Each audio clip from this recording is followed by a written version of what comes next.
All right. What's up, yo? What's up? So today I tried to do my fastest sketch of a car. I think I've done this before, but just in case I have not, here you go.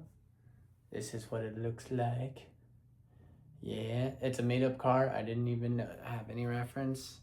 I just said YOLO. I was like, let's see something if I can make it look like Toothless, the dragon. And I say 5 minutes is all it takes, because I did that in 5 minutes. Speaking of which, some nights you gotta just do, your chores. And tonight I have to do that. I have to fold all my laundry, so that's what I'm gonna do. So 21 minutes, let's see if I can go through all my laundry and do it as I talk to you guys. So tomorrow we have something very fun, super exciting. If you don't want to stay for this long thing, why don't you just go to the next video? It'll be up here, right here. It should come up. I'm going to be doing a polar plunge in the morning, tomorrow morning, Friday morning, bright and early. And then for work, I have to go drive like 3 hours, or like 2.5 hours. So it's going to be a long one tomorrow. So I'm going to do that polar plunge in the bay in the morning, get that done. Sean sent me the invite, so should be fun. I've never done it before. Definitely would encourage it to you. It's every Friday at 100 Yacht Road. So if you are in the Bay Area, you want to do a polar plunge, go to that location. Definitely a vibe, for sure. For sure. I don't know how often I'll do it. Probably not ever again, because it's like 6:20, I think, is when it starts. And then it ends like at 8 with like breakfast or something. It's like a real social event. So, I figure it out. I'll show a face. I'll just see what it is. Hang out with some people, I'm sure. And then we got a pretty chill weekend. I think I'm going to try to harness my pottery craft. And then maybe, man, I kind of want to, I know Neha's not going to want me to do this, but I kind of want to surf. I love surfing, but I'm probably not going to be able to surf. I'll probably be doing pottery all weekend, which is not bad. I mean, that's a fun thing to do. It's not surfing. There's something about surfing. Maybe I can sneak in Sunday afternoon to do surfing. We'll see. We'll see how it goes. We're planning on doing a long run this weekend. So that should be grand. Honestly, I'm really excited about the long run. It should be, I think 10 miles is the game plan. Neha's gonna try to do 10 miles. She's preparing for her first half marathon. So we're gonna be doing the Yosemite half marathon. So if you are in Yosemite and you wanna say hi, come on out. Yeah, it should be super fun. It's all downhill. Have you ever heard of a downhill like half marathon? That's insanium. That's like, if you want the cheat code to get the fastest half marathon, this is definitely the one you should do. But not me. I'm gonna stay with Neha, so I'm gonna go at her pace. She has a different pace than me. I'm definitely a lot more trained up since I did like the marathon in Hawaii, so that is definitely a thing. I think tomorrow morning I'm gonna schedule my freaking Facebook post, but I'm gonna schedule my Facebook post. I'm gonna do another post for the donations. Facebook is gonna be targeted towards like my older family members and stuff, people that are less inclined to do Instagram. I was thinking I could do an Instagram story or an Instagram post. I don't think I'm there yet. I don't think I'm desperate enough. So I'm gonna try to do that. Then my next thought was like, maybe I'll go to restaurants around the area and see if I can raise money that way. And just see, not to get it from the restaurant, but to get it from people, like leave flyers and see if I can get some donations via the flyers. I know I'm old school like that, but I was thinking like maybe that's a potential. I could do that one day. It's just like sometimes, all it takes is just like grinding on the street. Like just freaking, I mean, I use this phrase a lot with running, but it's like sometimes getting feet to pavement, like, is all it takes. Also, this is one of my favorite shirts, Tame Impala. If you listen to Tame Impala, you would be one of many, but also my friend. Yeah, Neha really got me into Tame Impala. I listened to them like a little bit before I met Neha, but not like a crazy amount. Now that I'm with Neha, Neha's a super fan. So Neha and I, since I've been with her for 3 years, I've probably listened to Currents probably 5,675 times. Like, it's been so many times. But yeah, no, today was good and chill at work. We had a pizza party for a milestone that we got. Neha and I booked our tickets for a trip that we have coming up at the end of April, so look out for that. Should be, start of May. So be on the lookout for start of May. Definitely will be a surprise there. And yeah, Polar Plunge should be really fun. I'll probably need to charge my GoPro tonight and take you guys with me via GoPro, and I'll just hold it as I go in. That's what I was thinking. We'll see. I'll probably go in with Sean, which will be fun. Okay, so anything that's gonna hang, I'm gonna throw here. And yes, I hang my clothes because I'm a weirdo. I love to hang clothes. Especially, like, I would say I have way more like clothes than Neha, by far. Like, it's not even a competition. Also, what the heck? Oh, this is inside out. Yeah, I think by like a factor of 2. I think I have double the amount of clothes. But yeah, no, that's life. I got home, so we did Survivor night tonight. So that's why I'm late. It's like 11 o'clock. But got home. Since we had the pizza party, like that kind of messed up my schedule because usually I run like 7 miles on Tuesday, Thursday, and then it kind of flip flops. Like if I rock climb on Monday, then I'm gonna do Monday, Wednesday, Monday, Friday rock climb. But if I do running on Monday, then obviously it's Monday, Friday running, and then Tuesday, Thursday rock climbing. But this time it was Tuesday, Thursday running. But so since we had the pizza party and it was after work, it was like it kind of messed up like my run.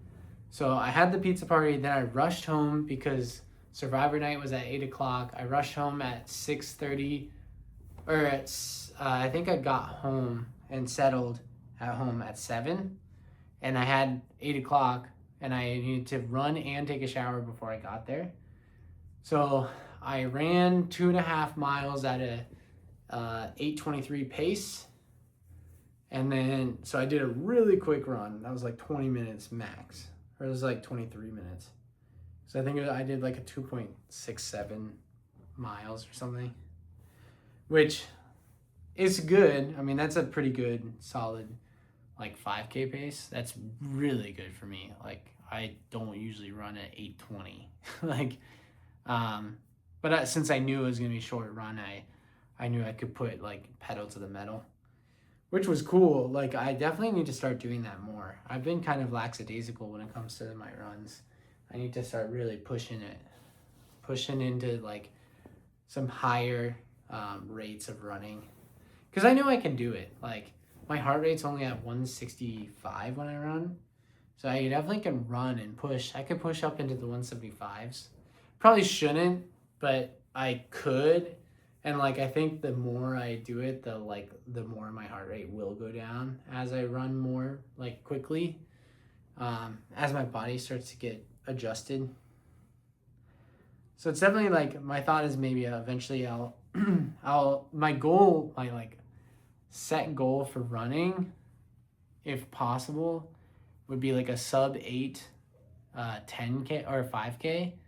Then 10K would be probably hovering around 8, like 8:15. Probably like 8:15, 8:30. And then a sub 9 half marathon would be ideal. And then that way I could do a sub 4 hour for my full marathon, which would mean that basically what you have to pace to get a sub 4 is technically it's a 9:03 minute pace for every mile for 26 miles.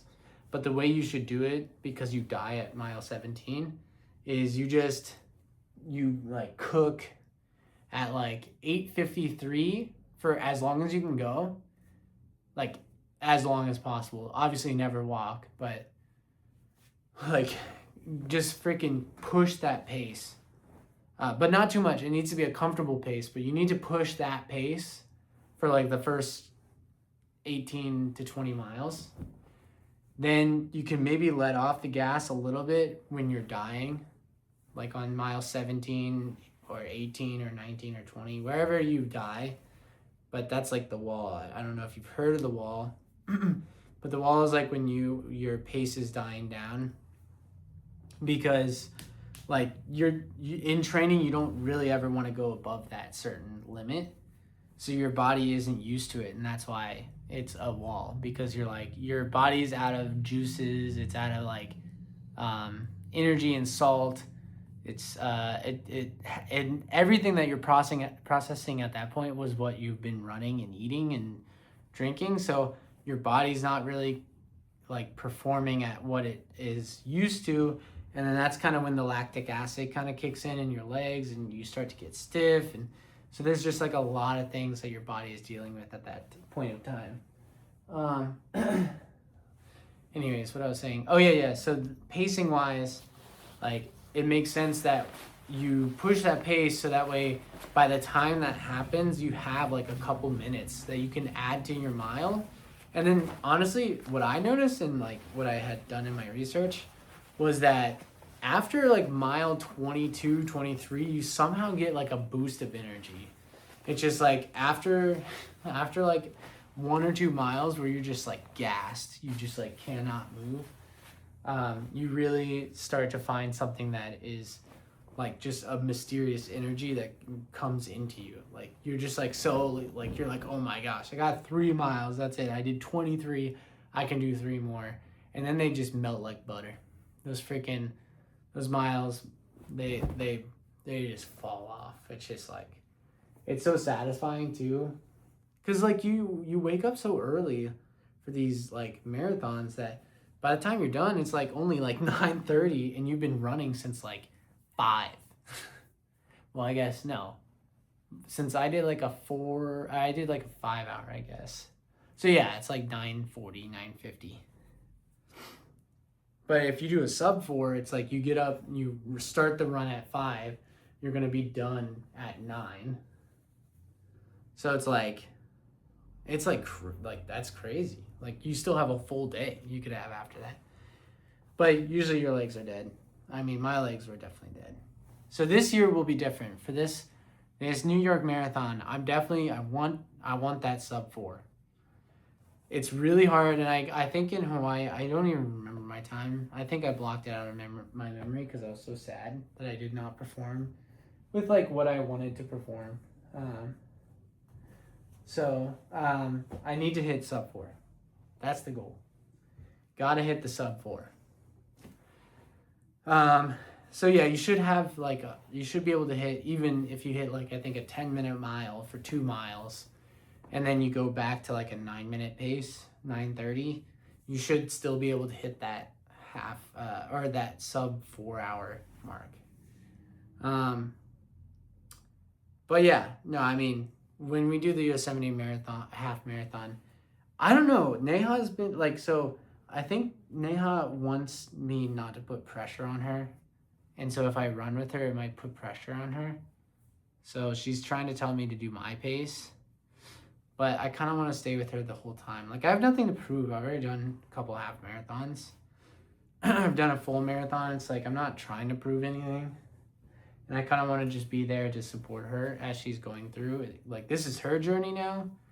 She's trying to get this accomplishment. So I just want to be there for her.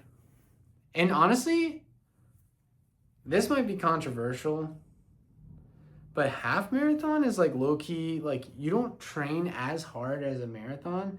So low key, you kind of like, it's kind of harder. I know that's a hot take.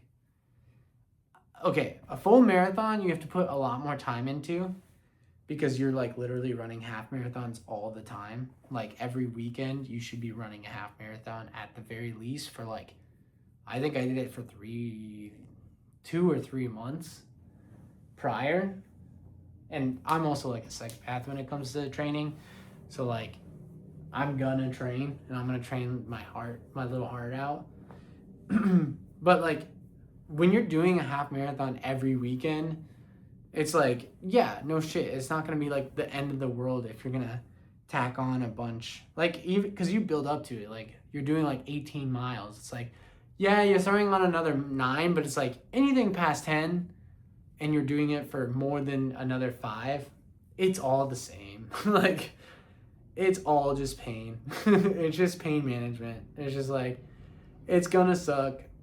And you'll have to endure it, and you find ways to cope with that and to figure out, like, it never gets easier. There are some, like, runner's high is a thing. Like, there is a point where, like, mile 7, 8, or 9, for me it's like mile 7, where you just your legs feel like, it just feels like you're floating. Like, it doesn't even feel like I'm running. It feels like I'm just floating. And I usually can go for like 2 or 3 miles just on that feeling alone. Like it just doesn't feel like I'm running. Like breathing just for some reason feels a lot easier. And it does, it feels like you're high. But yeah, so I think like with that feeling, it definitely is like like something that you can achieve. But yeah, so like that's her journey. And so like I want her to feel, I want her to feel like the half marathon. So I don't know. We'll see. Whatever she's comfortable with, that's what I'll do. I mean, if she doesn't want me to be there, I totally get it because I've done it and I was dying. My half marathon was the San Francisco half marathon, and gosh dang, that thing killed. It killed me. The end was uphill. It was 600 feet elevation gain at the end. I did the first half, which was the bridge portion that everyone wants to do. But well, I mean, they do tell you this, but what they don't really tell you, they tell you it's a 400 feet gain, but what they don't tell you is that you actually go 200 feet down from the 400 foot gain. So it's actually a 600 foot gain at the last mile of the 13 miles. So you're already gassed because that's like the furthest you've gone in your training, and then you have to go uphill. And it is just, it cooks you. It actually cooks you. So, yeah, let's see, 21 minutes. Can I get this whole thing done? I mean, it's kind of hard. Also, you're seeing how whack I fold my laundry, but I do fold my laundry. I'm like, I just like to make it pretty and like to try to avoid having any, oh, hopefully that's not my car. It's probably not. I think it's coming from over here and my car's over there. So I think we're good. But yeah. No, so the cold plunge should be good tomorrow. I'm curious how I'm gonna get back to home and like shower in the morning. And then I have to drive into the country for testing. So that's gonna be interesting to do. Hopefully it doesn't take too much time to do that polar plunge. I mean, if we go out that early, I think we're chilling, but dang, I'm not gonna do it. I think I have only a tiny bit more clothes left, but I can try. We'll see. I definitely won't be able to put it away, but you can assume, you can tell that I'm gonna be putting it away. You don't even want to see that. It's boring anyways. But yeah, no, I mean, today was good. I think it's super fun. Pottery all this weekend, so be prepared if you like pottery videos. Well, better buckle up. It'll be a lot more better filming because I'm going to be by myself. So it won't be in a class setting. Neha will be there. She's probably not going to want to be filmed, but she will be there. So she can help film me a little bit. And yeah, I think the goal this weekend will be to create another bowl. I want to create a bowl that's like actually a real bowl that I can use to eat, cereal. And yeah, who knows? I kind of want to make like a set of plates. I think that would be pretty cool. That I could keep as my own dishware and have it all kind of be the same color. And that would be awesome. Okay, let's pick up the pace here because I'm getting close. I'm not going to be able to do the freaking socks either. That's what's annoying. It's okay. 21 minutes, that's all it takes. Sometimes you don't get those things. Okay, well, as you can see, I got some laundry folded and 21 minutes. That's pretty empty. I'll give that an A+. Peace out, y'all. I'll see you tomorrow.